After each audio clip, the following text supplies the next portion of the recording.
आज मुझे बहुत अच्छा लग रहा है। राजकोट एयरपोर्ट से देश के कोने कोनों एयरपोर्ट से हम जुड़े और करीब 57 एयरपोर्ट में यात्रियों के संबंध में बहुत सारे ऐसे अन्य कार्यक्रम यहाँ से हमने उद्घाटन किया।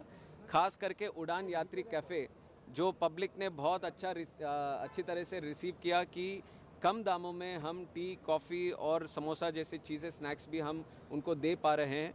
उसको अभी तक 13 एयरपोर्ट में थे, आज 11 नए एयरपोर्ट में हमने उड़ान यात्री कैफ़े खोला और राजकोट में भी हमने खोला, तो 24 वो हो गए। और उसके बाद फ्लाइब्रेरी, किड्स प्ले जोन और अन्य तरह के पैसेंजर के लिए एमिनिटीज़, डिजी यात्रा सिस्टम्स, ये बहुत सारे एयरपोर्ट्स में। और ख़ास करके wifi facility, free wifi facility हमारे सारे एयरपोर्ट अथॉरिटी ऑफ इंडिया के एयरपोर्ट्स में देने का हमने एक विज़न रखा था। उसमें से 50 एयरपोर्ट्स आज हमने पूरे कर लिए हैं। तो ये लगातार ये कोशिश हमारी चलती रहेगी कि यात्रियों की संख्या जिस तरह से हमारे देश में बढ़ रही है, आदरणीय प्रधानमंत्री नरेंद्र मोदी जी की जो सोच है कि आम आदमी को भी ये हवाई यात्रा से हमें जोड़ना है, उसमें काफ़ी विजय हमने हासिल किया पिछले 10 साल में। और उसको नए स्केल पे अभी आगे बढ़ाने के लिए 29,000 करोड़ का उड़ान का मॉडिफाइड स्कीम भी हमारे कैबिनेट का अप्रूवल मिल गया है, जिसका लाभ भी आम नागरिक को मिलने वाला है। कनेक्टिविटी और बढ़ेगी, नए एयरपोर्ट भी अब ज़्यादा बनेंगे, हेलीकॉप्टर ऑपरेशंस भी हमारे देश में बढ़ेंगे। तो हमारा संकल्प एक ही है कि विकसित भारत 2047 में सिविल एविएशन का एक बहुत बड़ा भूमिका जो है उसको पूरी तरह हम निभाएं। और आजकल देखेंगे तो आप छोटे छोटे शहरों में, टियर 2, टियर 3 सिटीज़ में भी एविएशन का डिमांड बढ़ गया है। लोग चाहते हैं कि कनेक्टिविटी वहाँ से बढ़े, जहाँ पे एयरपोर्ट नहीं है लोग चाहते हैं कि वहाँ एयरपोर्ट भी बढ़े। ये सोच में जो बदलाव ये भारत में आए, ये हमारे आदरणीय प्रधानमंत्री जी लेकर आए हैं, जिसका लाभ हमारे देश की जनता को, खास करके हमारे युवा लोग जिनके आशा और आकांक्षा इतनी बढ़ रही हैं, एस्पिरेशंस इतने बढ़ रहे हैं, बड़े बड़े काम करना चाहते हैं, नए नए काम करना चाहते हैं, उन सब के लिए एक लग्जरी है ये समय का बचत। अगर जिसके पास समय है, मान लीजिए उसके पास बहुत पैसा है, तो उस समय का ये चेंज ये हमारे एविएशन के थ्रू हम लेकर आए। और राजकोट में खास करके यहाँ पे भी एक डिमांड था कि इसको जल्दी से जल्दी इंटरनेशनल एयरपोर्ट बनाए। उसका काम ऑलरेडी हमने शुरू कर दिया है। इमिग्रेशन की भी सहायता लेकर उसको जितना जल्दी हो सके उसके ऊपर भी ध्यान दे रहे हैं कि इंटरनेशनल ऑपरेशन शुरू करें। और दूसरा यहाँ पे कार्गो की भी बहुत अच्छा सा वो चल रहा है। हमारे सांसद जी रूपाला जी ने भी इसका जिक्र किया कि यहाँ पे चांदी का हो या फिर अन्य तरह के प्रोडक्ट्स हो, उसको इंटरनेशनली हमें कनेक्ट करना चाहिए। तो जो पुराना इंटरिम टर्मिनल बिल्डिंग था उसको कार्गो टर्मिनल कन्वर्ट करके राजकोट में कार्गो हब की तरह उसको भी आगे बढ़ाने का काम करेंगे।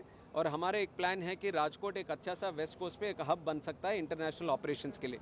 जैसे इंटरनेशनल एयरपोर्ट होगा, उसके बाद इंटरनेशनल ऑपरेशंस पे भी एयरलाइंस के साथ बात करके उसको भी आगे बढ़ाने का काम करेंगे।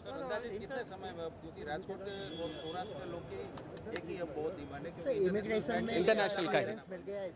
इंटरनेशनल के लिए एक प्रोसेस होता है, कस्टम्स का क्लियरेंस, इमिग्रेशन का क्लियरेंस, और उन सब ऑर्गेनाइजेशंस को आके वो इंस्पेक्शन वो सब करना होता है, वो प्रोसेस में है अभी। इसलिए मैं आपके ज़रिए मैं लोगों को बोलना चाहता हूँ कि हमारे तरफ से भी ये प्रयास बिल्कुल पूरी तरह है कि जितना जल्दी हो सके इसको इंटरनेशनल कर दिया जाए। दिनों में कितने एयरपोर्ट्स बनाने की पूरी सोच? अब ये नए उड़ान का स्कीम जिस तरह से हमने बनाया, हम चाहते हैं कि अगले 10 साल में 100 नए एयरपोर्ट बनाए और 200 हेलीपोर्ट भी बनाए। और हेलीपोर्ट का हम खास तरह से कॉन्सेंट्रेट करेंगे नॉर्थ ईस्ट में, हिली एरियाज में और एस्पिरेशनल आकांक्षी जिलों में। सर, अभी जो गल्फ में जो परिस्थिति है वो की अंतर्राष्ट्रीय फ्लाइट जो है थोड़े समय के लिए दुबई से डिस्टर्ब भी हुई थी, अभी क्या परिस्थिति है और हमने इस दिशा में क्या क्या कदम लिया? वेस्ट एशिया के क्राइसिस के वजह से ज़रूर सिविल एविएशन पे थोड़ा इम्पैक्ट रहा है। खास करके हमारे ज़्यादातर लोग या तो गल्फ जाते हैं या गल्फ से कनेक्टेड दूसरे देशों को रहते हैं, तो उसमें थोड़ी सी जो एयर स्पेस का क्लोजर है ये क्राइसिस की वजह से उसके ऊपर इम्पैक्ट हमारे एविएशन पे आया है। हम इसको अलग तरीके से दूसरे एयरलाइन से भी दूसरे रूट्स ढूंढ कर भी बाकी देशों से कनेक्ट करने का एक प्रयास हम कर रहे हैं। और उस जगहों से, गल्फ कंट्रीज से इतने दिन में खास करके 5 लाख लोग तक हम वापस लेके आ सकें। तो एविएशन ऑपरेशंस जब भी वो एयर स्पेस वहाँ पे खुल रहा है तो एयरलाइंस की सहायता लेकर ऑपरेशंस को हम जारी रखें। 9 महीना हो चुका है एयर इंडिया का क्रैश हुआ, क्या कोई रिपोर्ट सामने आ रही है इसमें? नहीं, एयर इंडिया का वो अभी इन्वेस्टिगेशन पूरी तरह से चल रहा है, सक्षम तरीके से चल रहा है। एयरपोर्ट AIB जो उसका मैंडेट है कि ये इस पे इन्वेस्टिगेशन करे, वो इंटरनेशनल सबके साथ उनका प्रोसेस में वो बिना कोई इंटरप्शन के साथ वो कर रहे हैं। मेरे को लगता है कि बहुत ही जल्द उसका रिपोर्ट आने वाला है।